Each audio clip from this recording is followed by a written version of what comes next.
Ayana Campbell had exactly 3 seconds to make a decision that would change everything.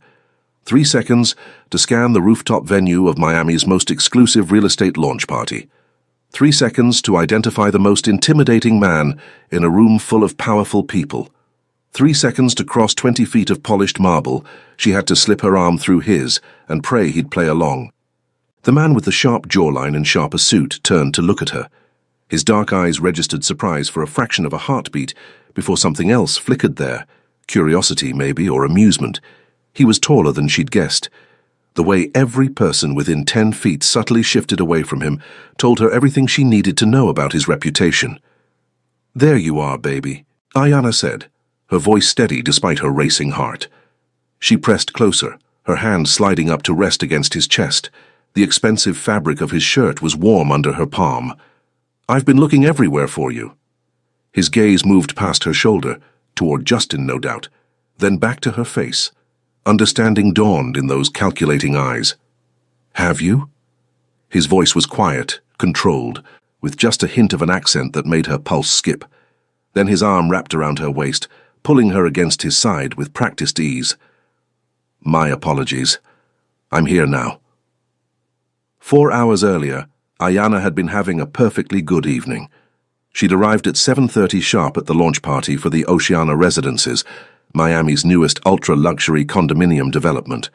She wore a champagne-colored silk dress that complemented her caramel skin and hugged her curves in all the right places. Her hair fell in loose, natural curls past her shoulders. She'd worn the gold hoops her mother had sent from Jamaica for her birthday. Professional but striking, exactly the image she'd cultivated in her 5 years as a rising architect in Miami's competitive luxury market. "Ayana." Maya Patel waved from near the floor-to-ceiling windows that overlooked Biscayne Bay. Her colleague wore a vibrant emerald dress that made her dark hair shine under the ambient lighting. "You have to see the models. The penthouse design is incredible. Is that your work on the terrace integration?" Ayana made her way through the crowd of developers, investors, and Miami's social elite. She accepted a glass of champagne from a passing server. The rooftop venue was spectacular. Glass and steel and strategic lighting made the city skyline glitter like a jewelry box. "Partially," Ayana said, allowing herself a small smile of pride. "I consulted on the indoor-outdoor flow for the upper-tier units. Getting the hurricane-rated glass to disappear into the walls was a nightmare. But you made it happen because you're brilliant," Maya finished, clinking their glasses together. "Have I mentioned lately that having you as competition makes me want to quit and become a food blogger?" "At least twice this month." They laughed, and for a moment, Ayana let herself relax into the easy camaraderie. This was her world now, the world she'd built herself, one difficult client, an impossible deadline at a time. She was the daughter of a Jamaican nurse who'd cleaned houses to put her through university. Now she rubbed shoulders with people who spent more on watches than her mother's annual salary. She'd earned this, every bit of it. "So," Maya said, lowering her voice conspiratorially, "word is the developer is courting that Korean import-export mogul for the penthouse purchase. Apparently, he collects art and properties like other people collect stamps. Ryu something? You know him?" Ayana shook her head, scanning the crowd out of habit. It was a habit she hated. Always looking, always checking, always making sure. And then she saw him. Justin Harrington stood near the bar, impeccably dressed in a navy suit that probably cost 3 months of her old rent. His blonde hair was perfectly styled. His smile was practiced and charming as he spoke to a group of older men she recognized as partners from his law firm. He looked exactly as he always had, successful, confident, completely in control. Her stomach dropped. "Ayana." Maya's hand touched her elbow. "You okay? You just went pale." "I'm fine," she said automatically, but she wasn't fine. Justin wasn't supposed to be here. He was a corporate attorney, not a real estate developer. Why would he? His gaze swept the room. She knew the exact moment he saw her. His expression brightened, and he excused himself from his conversation with the focused intensity of a predator spotting prey. "Oh no," Maya breathed. "Is that— I need to go." Ayana set down her champagne glass before she could drop it. "I need to—" But Justin was already cutting through the crowd with that easy confidence that used to make her feel safe and now made her skin crawl. 4 months since she'd ended it. 4 months since she'd blocked his number, avoided his office building, changed her regular coffee shop. 4 months of him coincidentally showing up everywhere. Her gym, her favorite lunch spot, the art gallery where Indy worked, and now here. Ayanna. His voice was warm, familiar, with that slight Boston accent he'd never quite lost despite a decade in Miami. "You look beautiful. I was hoping I'd run into you." "Justin." She forced her voice to stay level, professional. "I didn't realize you had an interest in real estate development." "New client," he said smoothly, his eyes traveling over her in a way that made her want to wrap her arms around herself. "Thought I'd support their launch. Funny how we keep ending up at the same places, isn't it?" It wasn't funny, it wasn't coincidence. The way he'd positioned himself, blocking her exit path, his body angled to cage her in, was exactly the kind of subtle control that had made her realize she needed to get out. "If you'll excuse me," she started, "we should talk." His hand reached for her elbow. "I know you're still angry, but if you just listen—" "She's not interested, Justin."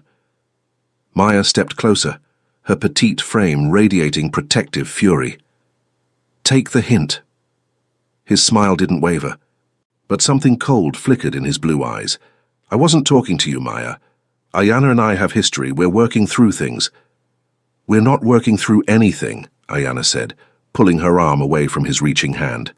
"We're done. We've been done." "Baby, you don't mean that." His voice dropped lower, more intimate, as if they were alone instead of surrounded by Miami's elite. "You're just upset because I pushed too hard. I get it. But you know we're good together. You know we belong." A hand appeared between them, holding an untouched glass of champagne. "Your drink," a quiet voice said in accented English. "You left it at our table." Ayanna's brain stuttered. She turned to find herself looking up, way up, at a man she'd never seen before. He was tall, easily over 6 feet, with black hair styled in a precise undercut, and a face that could have been carved from marble. His suit was immaculate, clearly bespoke. The watch on his wrist was the kind that cost more than luxury cars. But it was his eyes that caught her, dark, intelligent, and utterly unreadable as they moved from her face to Justin's and back again. He was waiting, offering her an exit. Ayanna had approximately 3 seconds to decide if she was going to take it. She thought about Justin showing up at her gym at 6 a.m., at her usual table at Panther Coffee, at Indy's art gallery opening last month, claiming he just wanted to support local artists. The texts from unknown numbers, the flowers delivered to her office with no card, the way her skin crawled every time she left her apartment, wondering if he'd be there. She had 3 seconds to decide. She took the champagne glass. "Thank you, baby," she said, her voice carrying just enough to be heard by the people nearby. "I was wondering where you'd gotten to." Something like approval flickered in those dark eyes. His hand settled on the small of her back, warm even through the silk of her dress. He guided her slightly closer to his side. "My apologies," he said, his voice pitched for their small audience. His gaze moved to Justin with the kind of assessing look that made grown men uncomfortable. "And you are?" Justin's smile had frozen on his face. His eyes darted between them, confusion warring with something uglier. "Justin Harrington. I'm a friend of Ayanna's." "Ah." The single syllable carried volumes. The man's arm shifted, his hand now resting possessively on Ayanna's hip. "How nice. I'm Minseok, Ayanna's boyfriend." The word hung in the air like a declaration of war. Ayanna felt her heart hammering against her ribs. She forced herself to lean into Minseok's side, to smile up at him with what she hoped looked like affection rather than desperation. "Minseok, this is Justin. We dated, briefly, over a year ago." 4 months ago, Justin corrected, his voice tight. "And it was more than brief, Ayanna. We were together for a year." "Were," she emphasized, is past tense. Minseok's thumb traced a small circle on her hip, a gesture that could have been absent-minded affection or calculated performance. "It's good to meet you, Justin," he said with perfect politeness that somehow sounded like a dismissal. "If you'll excuse us, I promised Ayanna a tour of the penthouse models." He guided her away before Justin could respond. His hand never left her back as they navigated through the crowd. Ayanna caught a glimpse of Maya's shocked expression and Justin's furious one before they turned a corner toward the interior model displays. As soon as they were out of immediate sight, Min Seok's hand dropped from her back. He stepped away, putting proper distance between them. He turned to face her with those unreadable dark eyes. "You had seconds to decide," he said quietly. "Was that the decision you wanted to make?" Ayanna's hands were shaking. She set down the champagne glass on a nearby display table before she could drop it. Yes, thank you. I'm sorry for dragging you into—" "Don't apologize." His voice was still quiet, but there was steel underneath it. "Is he dangerous?" The question was so direct, so unexpected, that Ayanna found herself answering honestly. "Not physically, but he doesn't understand boundaries. I ended things 4 months ago, and he won't accept it. He keeps showing up places, calling from different numbers, sending things to my office." She wrapped her arms around herself, suddenly cold despite the warm Miami evening. "I know how it sounds, like I'm overreacting to an ex who can't let go, but something about the way he looks at me now—" "You're not overreacting." Min Seok's voice was flat, certain. "Men like that don't stop unless they're made to stop." He pulled out his phone, fingers moving swiftly across the screen. "What's your number?" "Why?" "Because if I'm going to be your boyfriend, we should probably be able to contact each other." There was the faintest hint of something in his voice. Amusement, maybe. "Unless you'd prefer to explain to him tomorrow why your new boyfriend doesn't have your number." Ayanna stared at him. "You're serious. He saw us together. He'll check. Men like that always check." Min Seok looked up from his phone. For the first time, she saw something almost like sympathy in his expression. "If you want him to believe this, we need to commit to it, at least for a while." "Why would you help me?" The question burst out before she could stop it. "You don't know me. This could cause problems for you." Something flickered across his face, gone too quickly to read. "Let me worry about my problems. Do you want my help or not?" She thought about Justin's expression when Min Seok had called her baby. The way he'd stepped back, for the first time in 4 months, actually backing down.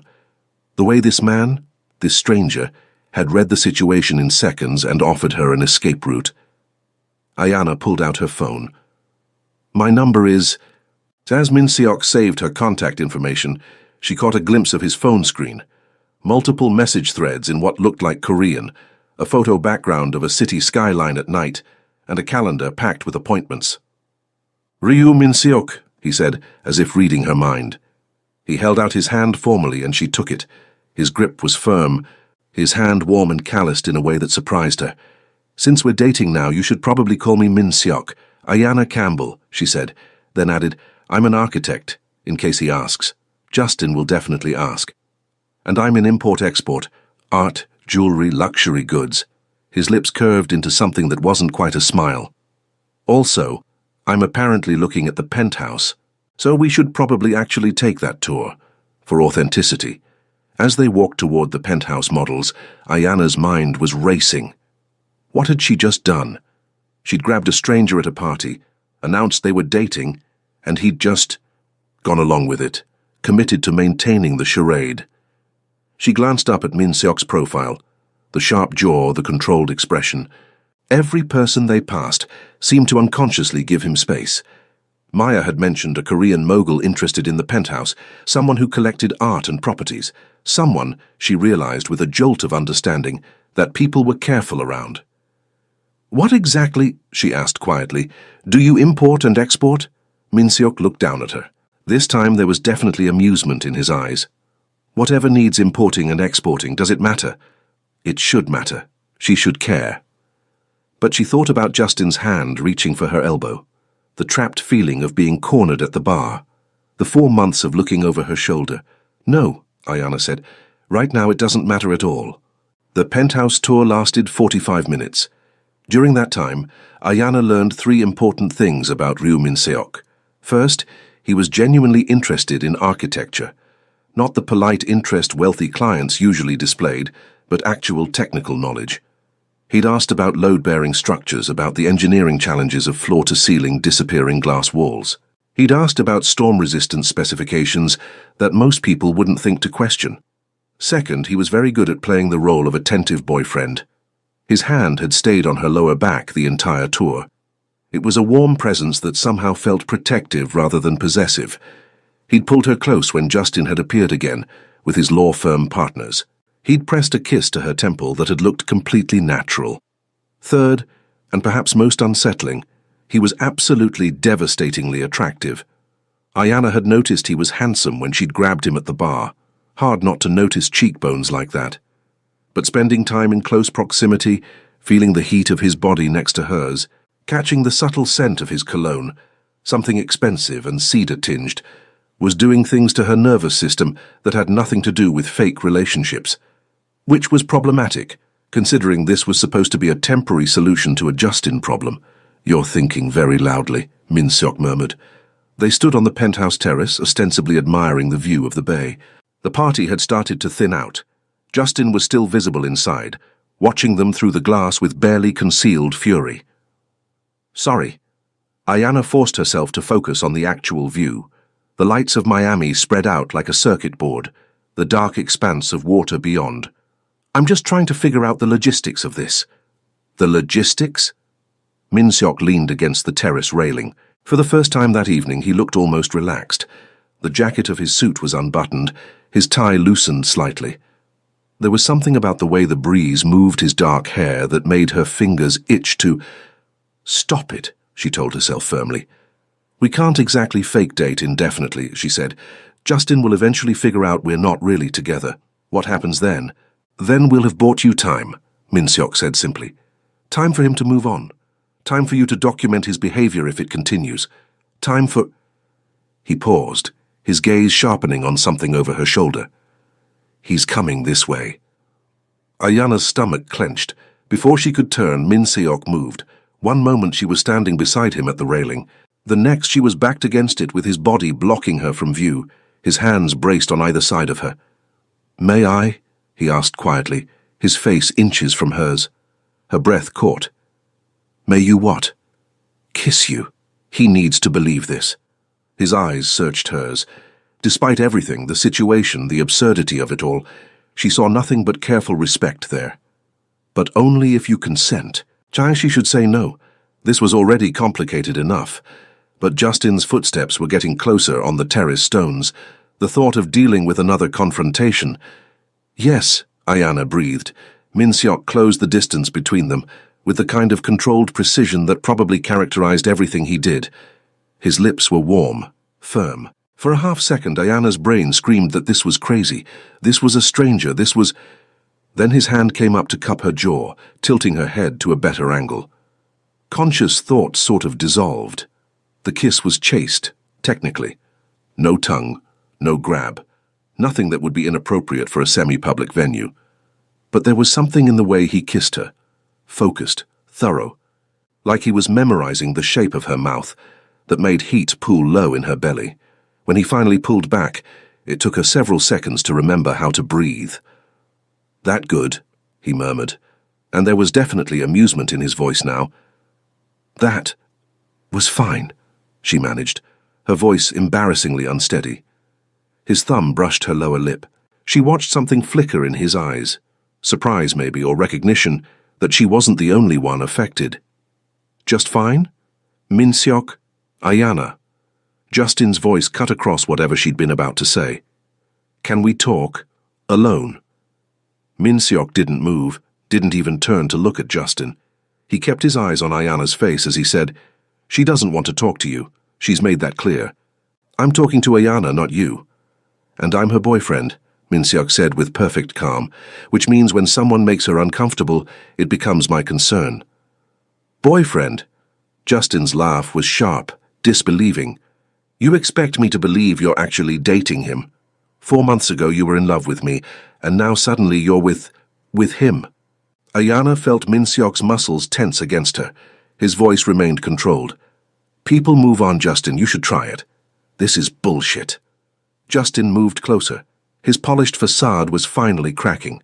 "Ayanna, I know you. You don't do casual. You don't just jump into relationships. What is this really? Are you trying to make me jealous because it's working, okay? Is that what you wanted to hear?" "What I want," Ayana said, finding her voice, is for you to leave me alone. We're done, Justin. We've been done. We're not done until I say we're done. His voice rose, loud enough that several people inside turned to look through the glass. Do you have any idea what you put me through? The embarrassment of telling my family we broke up. My mother spent months planning. I don't care what your mother planned. Ayana pushed away from the railing. Min Seok smoothly shifted to stand beside her, his hand finding hers. I don't care about your embarrassment. I care that you won't accept that I don't want to be with you anymore.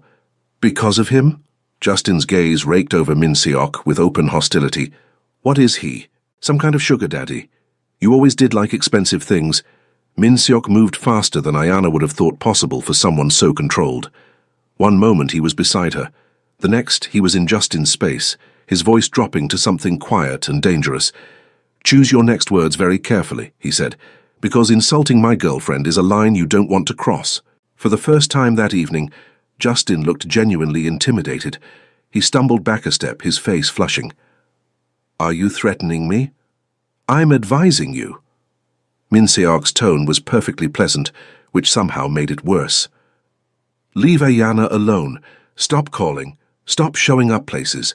Stop making her uncomfortable. Find someone else to focus your energy on. This is the only warning you'll get. This is insane.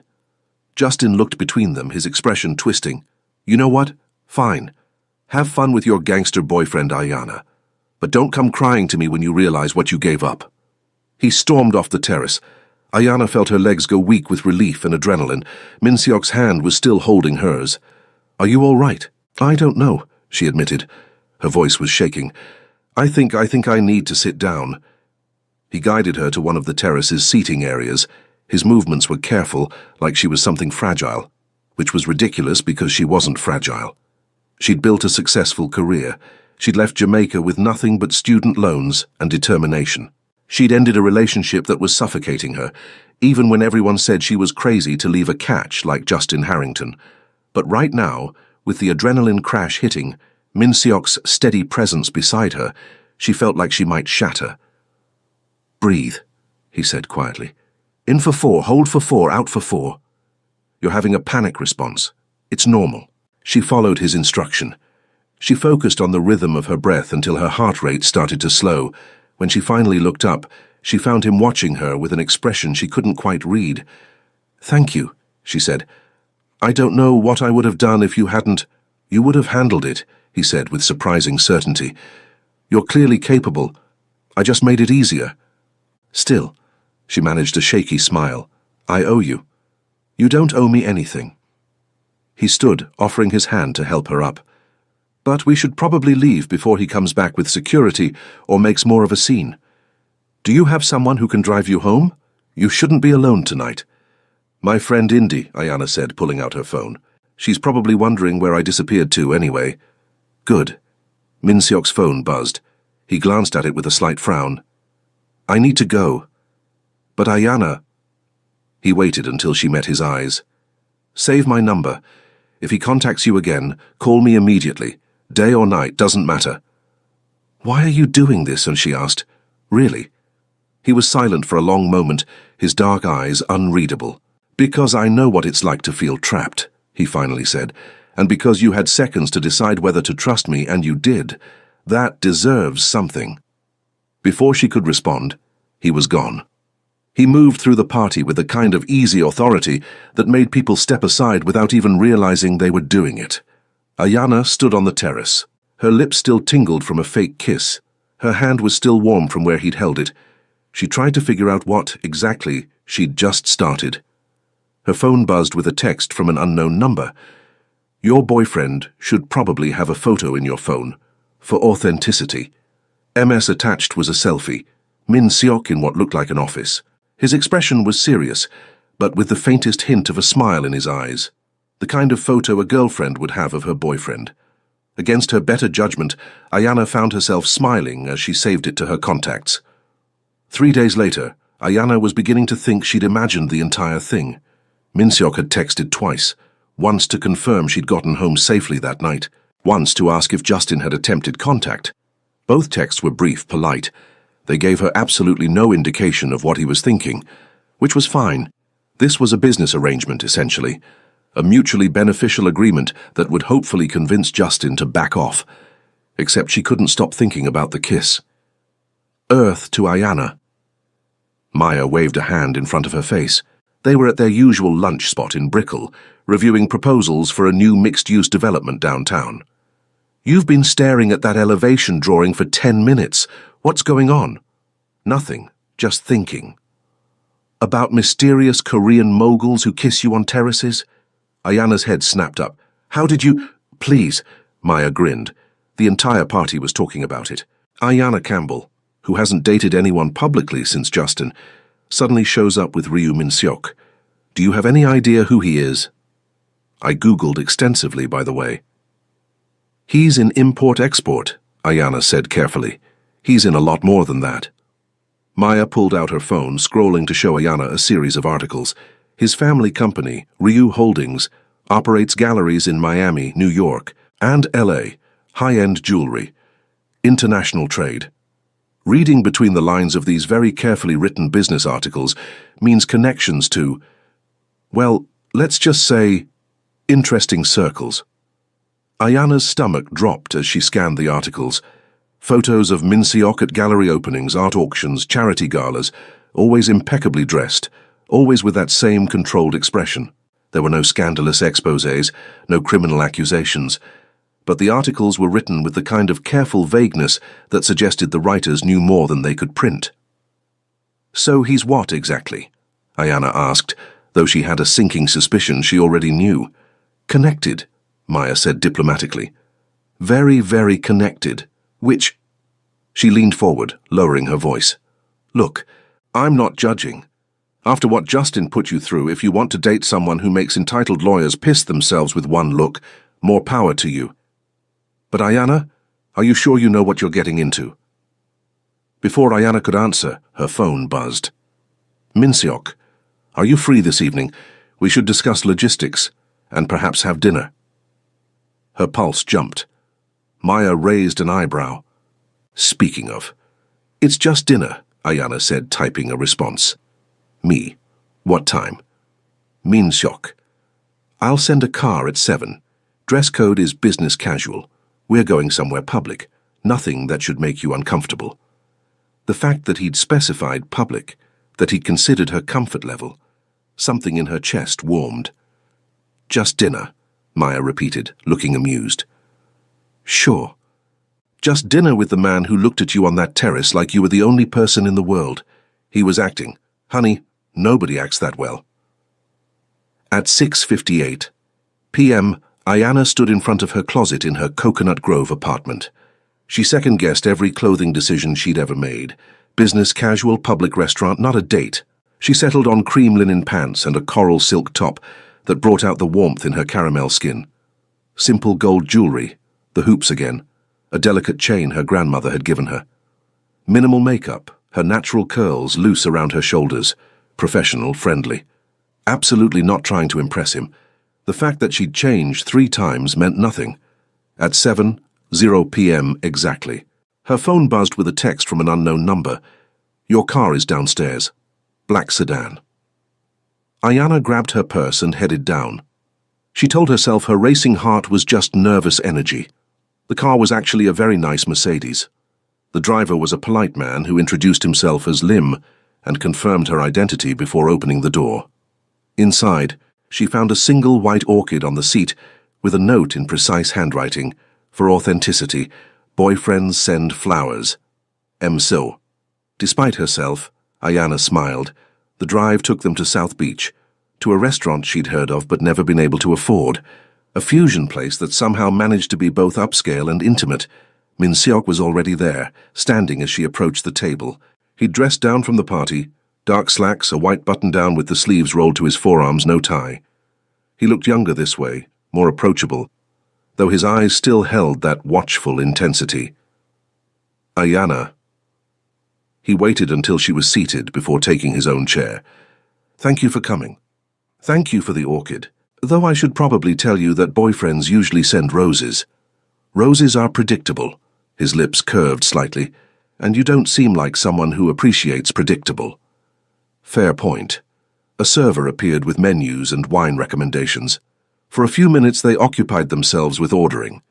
Min Seok spoke Spanish to the server with the same ease he spoke English. She found herself wondering how many languages he knew. "So," he said once they were alone again, "logistics. We should establish some ground rules." "Rules?" "For the arrangement."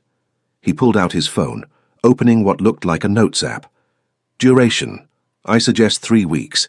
That's long enough to establish the relationship publicly, long enough to give Justin time to back off. Short enough that we can claim incompatibility and part ways without drama. 3 weeks. It felt simultaneously too long and not nearly long enough. Okay. Public appearances. I have several events coming up. A gallery opening on Friday, a charity auction next week, a business dinner the week after. You'd be expected to attend as my partner." "I can do that." Ayana pulled out her own phone, checking her calendar. "I have a client presentation on Thursday evening, but otherwise I'm flexible." "Good." He made a note. "Physical contact. I assume you're comfortable with hand-holding, arms around each other, brief kisses for appearances?" His eyes met hers, checking. But nothing more without explicit consent. The memory of his mouth on hers sent heat through her body. "Yes, that's fine. Communication. We should text daily. Nothing elaborate. Just enough that if he's somehow monitoring your phone, there's a visible relationship." His expression darkened slightly. "Has he contacted you since the party?" "Twice. Different numbers both times." I didn't answer. Min Seok's jaw tightened. "Forward me the numbers, I'll handle it." "Handle it how?" "Let me worry about that." He leaned back as their appetizers arrived. Hamachi crudo for her, some kind of short rib dish for him. "Now, tell me about your work. If we're dating, I should probably know more than she's an architect." And just like that, they slipped into actual conversation. Ayana found herself telling him about her latest project, a sustainable housing development in Overtown that was proving more complicated than anticipated. Min Seok listened with genuine interest. He asked questions that showed he actually understood the technical challenges she was describing. "You care about it," he observed, "the housing project, more than your luxury commissions. Is it that obvious?" "You lit up when you started talking about green roofs and solar orientation." His lips curved. "It's attractive, that kind of passion." Ayana's pulse jumped.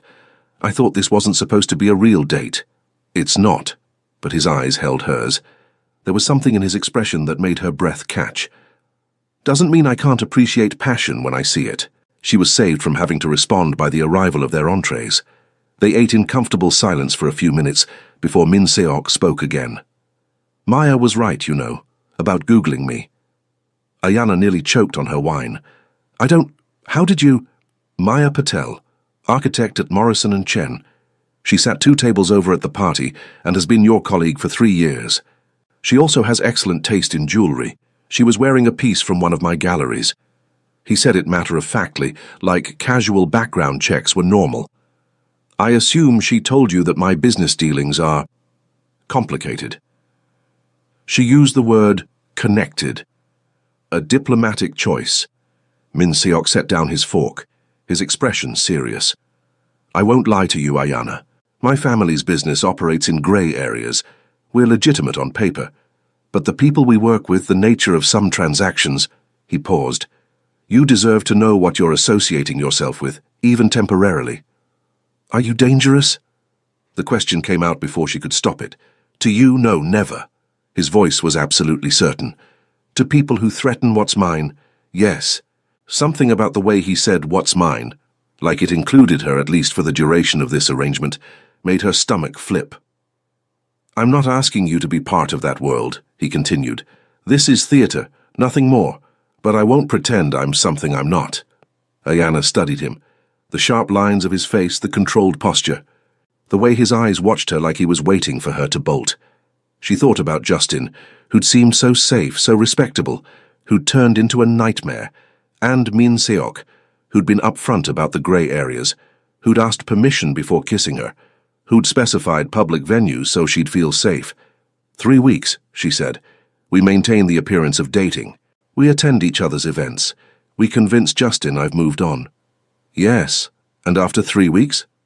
After 3 weeks we have a public but amicable breakup, incompatible schedules, different life goals, whatever story you prefer. His expression softened slightly. And I'll make sure Justin doesn't bother you again. How? Better you don't know the details. At her look, he added, nothing illegal, just persuasive conversations with the right people. Justin's law firm depends on certain connections. Those connections can be influenced. It should bother her. It probably said something not great about her that it didn't. Okay, Ayana said. 3 weeks. Min-seok raised his wineglass. To mutually beneficial arrangements. She clinked her glass against his. She told herself the flutter in her stomach was just nerves about the deception. It had nothing to do with the way he was looking at her. Nothing at all. 1 week into their arrangement, Ayana was forced to admit that fake dating Ryu Min-seok was significantly more complicated than she'd anticipated. The complications started Friday night at the gallery opening. Min-seok's gallery in Wynwood, one of 3 he owned in Miami, was showcasing a new artist whose work apparently commanded 6 figures per piece. The crowd was Miami's art world elite, mixed with what Ayana was learning to recognize as Min-seok's business associates, well-dressed people who spoke in quiet voices, who looked at her with curious, assessing eyes. Relax, Min-seok murmured in her ear as they moved through the gallery. His hand was warm on her lower back, a touch that had become familiar over the past week. You're doing fine.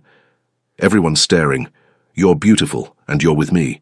Of course they're staring. The casual way he said it, beautiful, made her pulse skip. Over the past week, she'd learned that Min-seok deployed compliments like surgical strikes, precise, genuine, and devastatingly effective. He texted her every morning with something simple. That color looks good on you, in response to the photo she'd sent getting ready for work. Or, your presentation went well. After her Thursday client meeting, nothing over the top, nothing that felt fake, which somehow made it worse. Min-seok, a woman approached, elegant in a black dress, her silver hair swept up in a chignon. The Kim collection is magnificent. You've outdone yourself. Isabel. Min-seok's expression warmed slightly. I'm glad you approve. This is Ayana Campbell, my girlfriend. Ayana Isabel Moreau. She curates our LA gallery. Isabel's eyes brightened with interest as she shook Ayana's hand. The architect. Min-seok mentioned you're working on that housing development in Overtown. We should talk. I've been looking for someone who understands sustainable design for a project in Santa Monica. They spent 20 minutes discussing green architecture, while Min-seok excused himself to speak with other guests. When he returned, Isabel was writing down Ayana's contact information. I like her, Isabel said to Min-seok. She has substance. Don't screw this up. After she'd walked away, Ayana turned to him. You told her about my housing project. I mentioned it, why? That's not part of the arrangement, helping my career. Consider it a bonus. His hand found the small of her back again. He guided her toward a painting that looked like chaos rendered in gold leaf. Besides, Isabel genuinely needs an architect. I'm just facilitating a connection. Still, he turned to face her. In the dim gallery lighting, his dark eyes were almost black. Does it bother you that I want to help? It complicates things. Things are already complicated. His thumb traced a small circle on her back. She wondered if he even realized he was doing it. What's one more complication? Before she could answer, his phone buzzed. He glanced at it. Something flickered across his face. Irritation, maybe, or concern. I need to take this. Will you be all right for a few minutes? I'm a grown woman at an art gallery. Not a damsel in distress. His lips curved. No, you're definitely not. But he still caught the attention of a serious-looking man in a suit who'd been hovering near the entrance. Soo-hyuk, stay with Ayana. I'll be back shortly. The man, Lim Soo-hyuk, she'd learned was Min-seok's right hand, nodded. He moved closer as Min-seok disappeared into a back office. Ayana found herself standing in front of the gold leaf painting. She tried not to feel like she was under guard. You don't have to babysit me, she said to Soo-hyuk. It's not babysitting. It's... He paused, considering. Min-seok is particular about security. Is there a reason I need security at an art gallery? Soo-hyuk's expression remained neutral. There's always a reason for security in our line of work. Which wasn't ominous at all. Min-seok returned 15 minutes later. His expression was controlled, but with a tension in his shoulders that hadn't been there before. "We need to leave," he said quietly. "Now." "What's wrong?" "Nothing you need to worry about." He was already guiding her toward the exit. Soo-hyuk fell in behind them. "I'll explain in the car." The Mercedes was waiting outside. As soon as they were inside with the privacy screen up, Min-seok pulled out his phone. "Show me Justin's latest message." "How did you—" "Show me." Ayana opened her messages with shaking hands. Justin had texted an hour ago from yet another unknown number. "Saw you at the gallery with your boyfriend. He's using you, Ayana. I know his type. Call me, I can protect you." Min-seok's jaw clenched. "He was there, at the gallery." "That's impossible. I would have seen—" "Outside, probably, watching through the windows." Min-seok's fingers moved swiftly across his phone screen. "He's escalating. This isn't just persistence anymore." Fear coiled in Ayana's stomach. "What do we do?" "First, you're going to file a police report. Document everything. The calls, the texts, tonight's surveillance." His voice was calm, methodical. "Second, I'm going to have a conversation with Justin." "What kind of conversation?" "The kind that makes clear there are consequences for stalking." At her expression, he added, "Legal consequences. I have lawyers, Ayana. Good ones. We'll pursue a restraining order. He's a lawyer himself. He'll fight it. Let him." Min-seok's hand found hers. His thumb brushed over her knuckles. "But he should understand what he's up against." The car pulled up in front of her apartment building. A nice but modest place in Coconut Grove, nowhere near the luxury Min-seok probably inhabited. He walked her to her door despite her protests. His presence was somehow both comforting and unsettling. "I'm sorry," she said as she unlocked her door. "This whole thing, the arrangement, it was supposed to make things better, not worse." "This isn't your fault." Min-seok's voice was gentle but firm. "Justin's behavior is his choice. You're not responsible for it." "Still." She leaned against the doorframe, suddenly exhausted. "Maybe we should end this. The fake relationship, if it's making him more aggressive—" "No." The word came out sharp, then softer. "No. Backing down now would only reinforce his belief that he can control you through intimidation." His hand came up to cup her jaw, his touch careful. "Unless you want to end it." "If this is too much—" "It's not that." Ayana found herself leaning into his touch without thinking. "It's just, 1 week ago this was supposed to be simple, a temporary arrangement. And now it's complicated," he finished. His thumb brushed her cheekbone. "I know." They stood there for a long moment, his hand on her face, her heart beating too fast. Up close, she could see tiny flecks of amber in his dark eyes, could feel the warmth of his breath. "Min-seok," she whispered, "this isn't fake anymore, is it?" His expression shifted, surprise, recognition, something that looked almost like relief. "No," he said quietly. "It stopped being fake somewhere around day 3. That's a problem. I know." But he didn't move away. "We have rules, an end date, a clean exit strategy." "We do." "This complicates all of that." "It does." Neither of them moved. His thumb traced her lower lip. She watched his pupils dilate. The air between them felt electric, charged with possibility and terrible timing. "I should go," Min-seok said, but he didn't sound convinced. "You should." "Ayana." His voice dropped lower, rougher. "If I kiss you right now, it won't be for Justin's benefit. It won't be part of the arrangement." Her breath caught. "I know. That's not a no." "No," she breathed. "It's not." He kissed her. Not the controlled, public, appropriate kiss from the party terrace. This was thorough, consuming. His mouth moved over hers with barely restrained hunger. His hand slid into her hair, tilting her head back. His other arm wrapped around her waist to pull her flush against him. Ayana heard herself make a sound, half gasp, half moan, and his grip tightened in response. When they finally broke apart, both breathing hard, Min-seok rested his forehead against hers. "This is a terrible idea," he murmured. The worst, she agreed. We have 2 weeks left in the arrangement. 13 days. We agreed on a clean exit. We did. His hand was still in her hair, his thumb tracing the line of her jaw. What do you want to do? Ayana pulled back enough to meet his eyes. I want. She took a breath. I want to see where this goes, for real. No arrangement, no end date. That's not what we agreed to. I know. She pressed her hand to his chest, feeling his heartbeat racing under her palm. But somewhere in the last week I stopped pretending, and I think you did too. Min-seok was quiet for a long moment. His dark eyes searched hers. Then he pulled out his phone. He opened their text thread and deleted a specific message. What was that? Ayana asked. The reminder I set for day 21, the fake breakup conversation. He pocketed his phone, his expression serious. If we're doing this for real, we need new rules, such as honesty, complete honesty. His hand found hers, lacing their fingers together. My life is complicated. My work touches gray areas that most people don't want to know about. If you're going to be with me, really with me, you need to understand what that means. So tell me. He did. Standing in her doorway at midnight, Min-seok told her about Ryu Holdings. How it started as a legitimate import business, but grew to include acquisitions that existed in legal gray zones, art pieces that moved through unofficial channels, jewelry with questionable provenance, protection services for people who couldn't go to the police. I don't hurt innocent people, he said.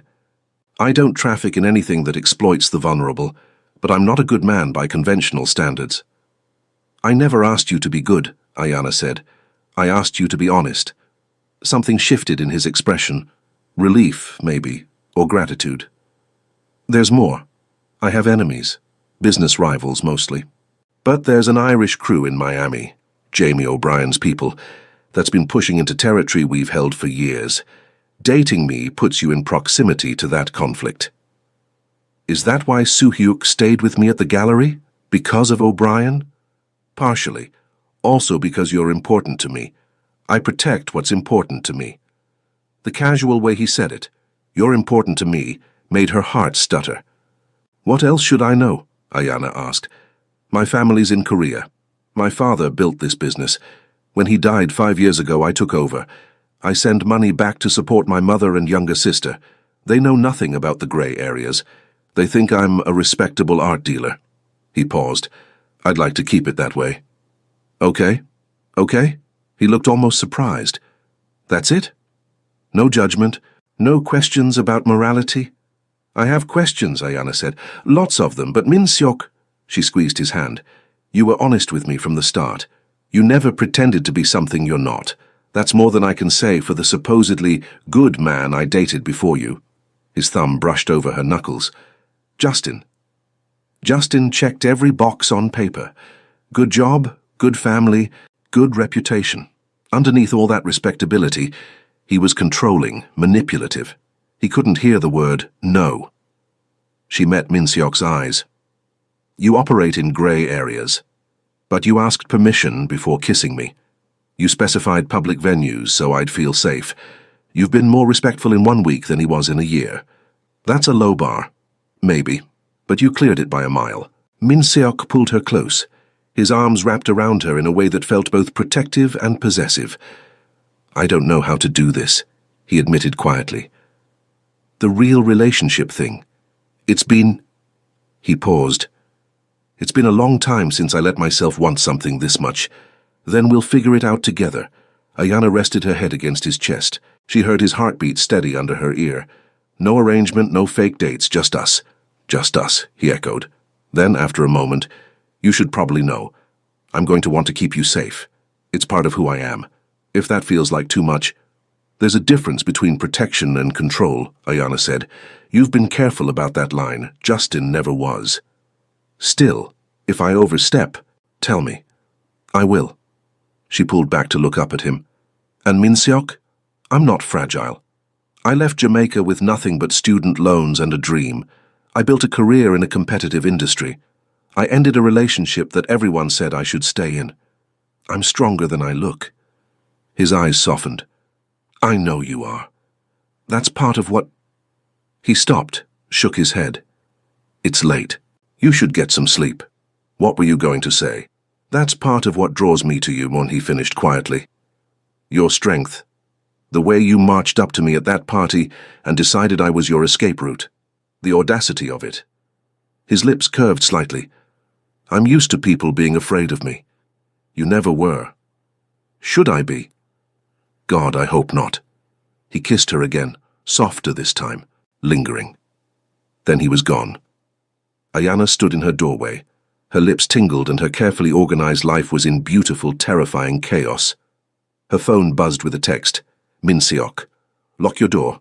Set your alarm. Text me when you're inside safely. Then, a moment later, Min-seok also, I'm glad we stopped pretending. Ayana smiled, locked her door and sent back, me too. The next 2 weeks unfolded like a fever dream of real dates, stolen kisses, and the gradual dismantling of every wall Ayana had built around her heart. Min-seok took her to a tiny Jamaican restaurant in Little Haiti that her mother would have approved of. He ate jerk chicken with his hands. He didn't flinch at the Scotch bonnet heat. She dragged him to a community meeting about her housing project. He surprised her by offering to donate materials through one of his supply connections. They had dinner at his penthouse, a minimalist space in Brickell with floor-to-ceiling windows, art that was probably worth more than her annual salary. He cooked for her, surprisingly domestic in his expensive kitchen. He admitted he'd learned from his mother before leaving Korea. She wanted to make sure I could take care of myself, he'd said, plating bibimbap with careful precision. She worried I'd starve in America. Did you? Almost. That first year was rough.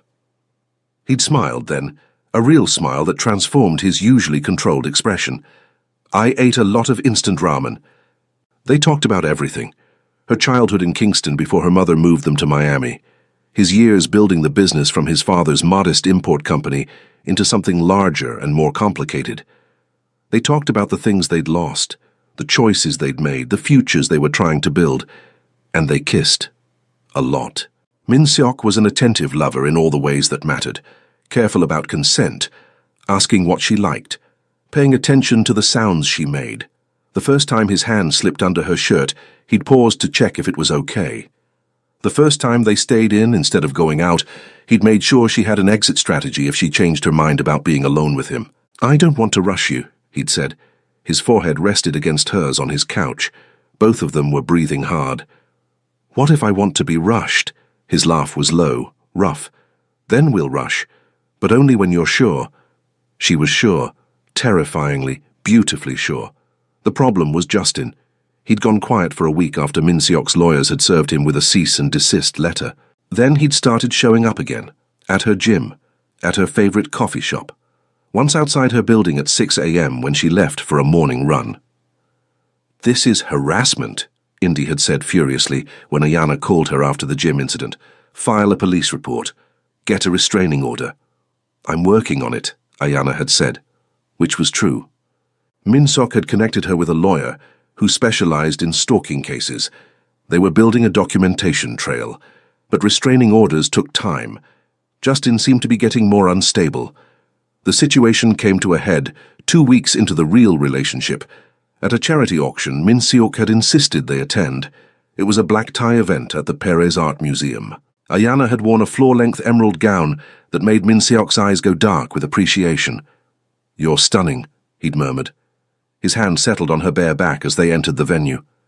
You're not so bad yourself. He'd worn a midnight blue tuxedo that probably cost more than her monthly rent. Ayana had spent an unreasonable amount of time thinking about taking it off him later. The auction went smoothly. Min-seok bid on several pieces. Ayana networked with potential clients. They'd just won a contemporary sculpture when someone grabbed her elbow. Ayana, we need to talk. Justin. He was slightly disheveled.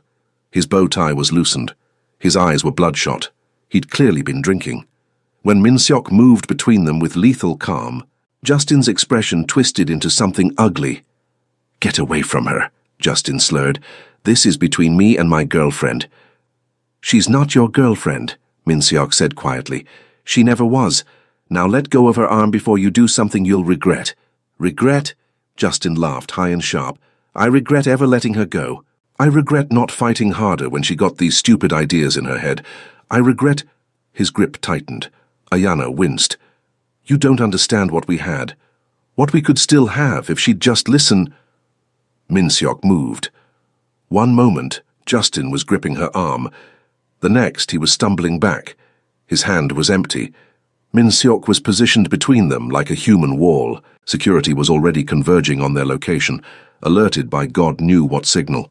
Touch her again, Min-seok said, his voice carried despite its quietness. And I will make your life very difficult.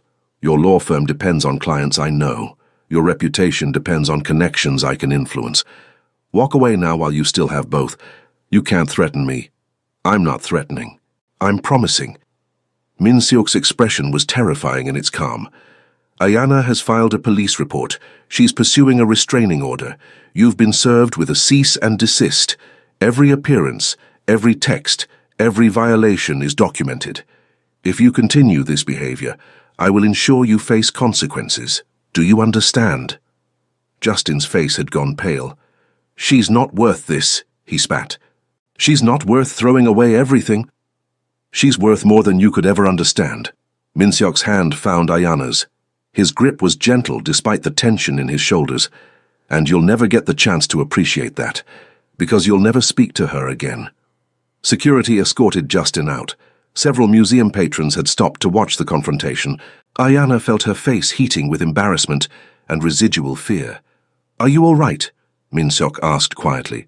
His thumb brushed over her knuckles. Her voice shook. Can we go? Please? They left immediately. Min-seok guided her to the car with careful attention. In the privacy of the Mercedes, Ayana finally let herself fall apart. The tears came fast and angry. Tears of frustration, fear, and the bone-deep exhaustion of months of looking over her shoulder. I hate this, she choked out. I hate that he's made me afraid to go to my own gym. I hate that I can't enjoy a simple event without worrying he'll show up. I hate... Her voice broke. I hate that I'm crying over someone who doesn't deserve it. Come here. Min-seok pulled her into his arms. His hand stroked her back in soothing circles. You're not crying over him. You're crying because you're exhausted from fighting. That's different. Is it? Yes. His voice was firm. You're one of the strongest people I've ever met, Ayana. But strength doesn't mean never breaking down. It means getting back up after. She buried her face in his shoulder. She breathed in the cedar scent of his cologne until her tears slowed. I'm getting makeup on your tuxedo. I don't care about the tuxedo. It probably costs more than my car. I definitely don't care about the tuxedo. He pulled back enough to cup her face. His thumbs wiped away her tears. What do you need right now? I need... She took a shaky breath. I need this to be over. I need to stop being afraid. Then we'll make it stop. Min-seok pulled out his phone, already typing. Soo-hyuk, I need surveillance on Justin Harrington. 24 hours. Every violation of the cease and desist documented. And send word to our contacts at his firm. Let them know there are concerns about his behavior. Min-seok, you don't have to... Yes, I do. His expression was resolute. Because you're mine, and I protect what's mine, always. The word, mine, should have bothered her, should have felt like possession rather than protection. But in Min-seok's voice, with his careful touch still on her face, it felt like a promise instead. Take me home, she said quietly. You're home. His eyes darkened. Ayana, I'm sure. She pressed her hand over his heart, feeling it race. I don't want to be alone tonight. I don't want to think about Justin or fear or any of it. I just want... She met his gaze. I want you. Are you certain? His voice was rough. Because once we cross this line... I've been certain since you kissed me in my doorway 2 weeks ago. She leaned forward. Her lips brushed his. Maybe since that first night on the terrace. So yes, Min-seok, I'm certain. The drive to his penthouse took 15 minutes that felt like hours. Min-seok kept her hand in his the entire time. His thumb traced patterns on her palm that made her pulse race. When they finally reached his building, he guided her through the lobby with careful attention, as if she might disappear if he stopped touching her. In the elevator, Ayana found herself backed against the wall. Min-seok's mouth was on hers in a kiss that was hungry, demanding. Nothing like the controlled kisses they'd shared in public. His hands framed her face, her waist, her hips. like he couldn't decide where to touch first. "Bedroom," she breathed when they broke apart. "Are you—" "If you ask me if I'm sure one more time," Ayana said, pulling him back down for another kiss, "I'm going to think you don't want this." His laugh was low, rough. "I want this. God, I want this." His mouth moved to her neck, her collarbone. "But I need you to know this isn't just physical for me. It hasn't been just physical since you walked up to me at that party and trusted me with your safety." "I know." She threaded her fingers through his hair. She felt him shudder. "It's not just physical for me either." They barely made it to his bedroom. Ayana had a blurred impression of floor-to-ceiling windows, city lights spreading out below. Before Min Seok was kissing her again and nothing else mattered. He was careful, so careful, asking permission, checking in, making sure she was with him every step. Later, tangled in his sheets with Miami glittering outside the windows, Ayana felt something in her chest crack open. Min Seok's hand traced lazy patterns on her bare shoulder. His breathing was still uneven. "Stay," he said quietly. "Not just tonight, stay. I wasn't planning on leaving. I mean stay with me, move in, or—" He paused, seeming to search for words. "I know it's fast. I know we've only really been together 2 weeks. But Ayana, I haven't felt this way about anyone in years, maybe ever. Life is too short to pretend I don't want you in it." She turned to face him, her heart racing. "Are you asking me to move in with you?" "Eventually, maybe, if you want." He looked almost uncertain, a vulnerability she'd never seen in him before. "Or we could keep taking it slow. I need you to know that this is real for me. You're real for me." Ayana pressed her palm to his chest.